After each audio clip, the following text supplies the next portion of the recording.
여러분, 우리 매일 유튜브 보잖아요. 웃고 배우고 때로는 위로도 받고요. 근데 혹시 이 강력한 플랫폼의 다른 얼굴에 대해 생각해 보신 적 있으세요? 오늘 르몽드 디플로마티크에 실린 문화평론가 김소영님의 글을 바탕으로 우리가 사랑하는 유튜브의 숨겨진 모습을 한번 깊이 들여다보겠습니다. 자, 오늘 분석은 크게 5가지 흐름으로 따라가 볼 거예요. 먼저 유튜브가 어떻게 우리 생활의 중심이 됐는지, 그리고 그 뒤에 숨은 알고리즘은 어떤 위험을 가졌는지 살펴볼 거고요. 여기에 맞서는 방법과 컨텐츠의 진화, 그리고 마지막으로 유튜브의 미래까지 함께 그려보겠습니다. 처음엔 그냥 재밌는 거, 힐링되는 거 보려고 들어갔는데 어느새 특히 우리 MZ 세대에게는 포털보다 더 중요한 정보 창고가 됐죠. 아니 근데 유튜브가 어떻게 우리를 이렇게 사로잡았을까요? 핵심은 바로 통제감이에요. 내가 보고 싶을 때 보고 싶은 걸 딱 볼 수 있는 그 힘. 마치 신이 된 것처럼 시간과 공간을 내 맘대로 주무르는 이 느낌. 이게 바로 유튜브가 우리의 가장 근원적인 욕구를 탁 하고 건드리는 방식이라는 거죠. 그런데 말이죠. 바로 여기서 되게 아이러니한 상황이 생깁니다. 내가 모든 걸 컨트롤하고 있다고 생각했는데 어쩌면 그게 가장 큰 착각일지도 모른다는 거죠. 자유롭다고 느낄수록 오히려 보이지 않는 벽에 갇히는 것 같은 경험 혹시 해보신 적 없으신가요? 그렇다면 우리를 가두는 그 보이지 않는 벽, 그게 대체 뭘까요? 네, 바로 유튜브의 심장이라고 할 수 있는 알고리즘입니다. 지금부터 이 똑똑한 맞춤 피드 뒤에 숨겨진 무서운 이면을 한번 들여다보겠습니다. 우리는 보통 이렇게 생각하죠.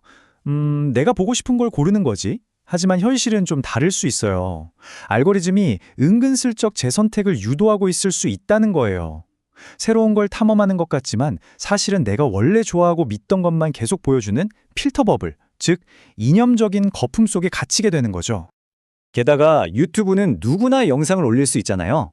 바로 이 점 때문에 탈진실 현상의 온상이 되기도 해요.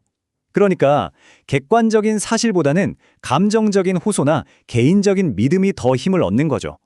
정치나 건강 같은 진짜 중요한 문제에 대해서도 가짜뉴스가 너무 쉽게 퍼질 수 있는 환경이 만들어지는 겁니다. 자, 그럼 이런 위험 속에서 우리는 그냥 당하고만 있어야 할까요? 당연히 아니죠. 우리에겐 방패가 필요합니다. 바로 새로운 시대의 필수 능력, 디지털 리터러시입니다. 리터러시, 그러니까 문해력이라는 말도 시대에 따라 그 의미가 계속 바뀌어 왔어요. 옛날에는 그냥 글을 읽고 쓸 줄 아는 거였죠. 그러다 TV나 신문이 나오면서는 미디어를 비판적으로 볼 줄 아는 능력이 중요해졌고요. 그리고 지금 바로 이 디지털 시대에는요, 온라인상의 수많은 정보를 제대로 해독하고 소통하고 또 창작하는 능력, 즉 디지털 리터러시가 필수가 된 겁니다. 그러니까 요즘 시대의 디지털 리터러시는 단순히 정보를 소비하는 데서 그치지 않아요. 이게 진짠지 가짠지 가려내고 온라인에서 효과적으로 소통하고 또 내가 무언가를 만들 땐 책임감을 갖는 것까지 전부 포함하는 거죠. 끊임없이 배워야 하는 아주 능동적인 기술인 셈입니다. 자, 이제 유튜브의 또 다른 흥미로운 변화를 살펴볼게요. 요즘 컨텐츠는 더 이상 영상 하나, 채널 하나에 머무르지 않는다는 점이에요. 마치 살아있는 생물처럼 여러 채널을 넘나들며 세계관을 확장하고 있습니다. 바로 스핀오프 효과인데요.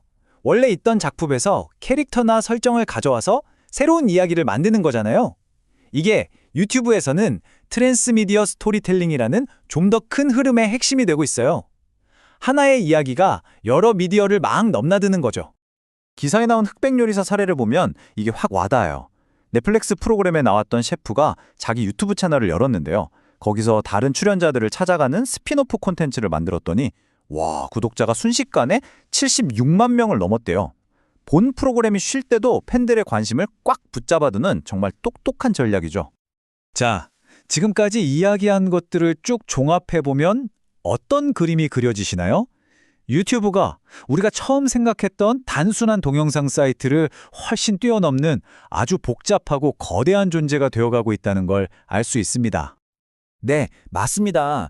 유튜브는 이제 더 이상 그냥 플랫폼이 아니에요.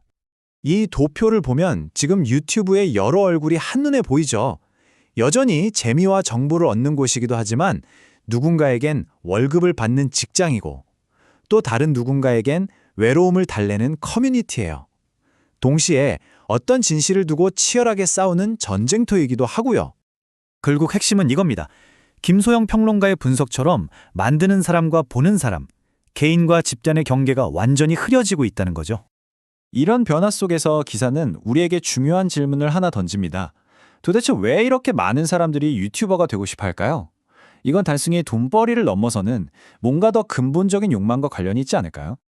그리고 어쩌면 가장 중요한 마지막 질문입니다. 이 거대하고 복잡한 유튜브라는 세상 속에서 여러분은 이 도구를 어떻게 사용하고 계신가요? 한 번쯤 진지하게 생각해 볼 문제입니다.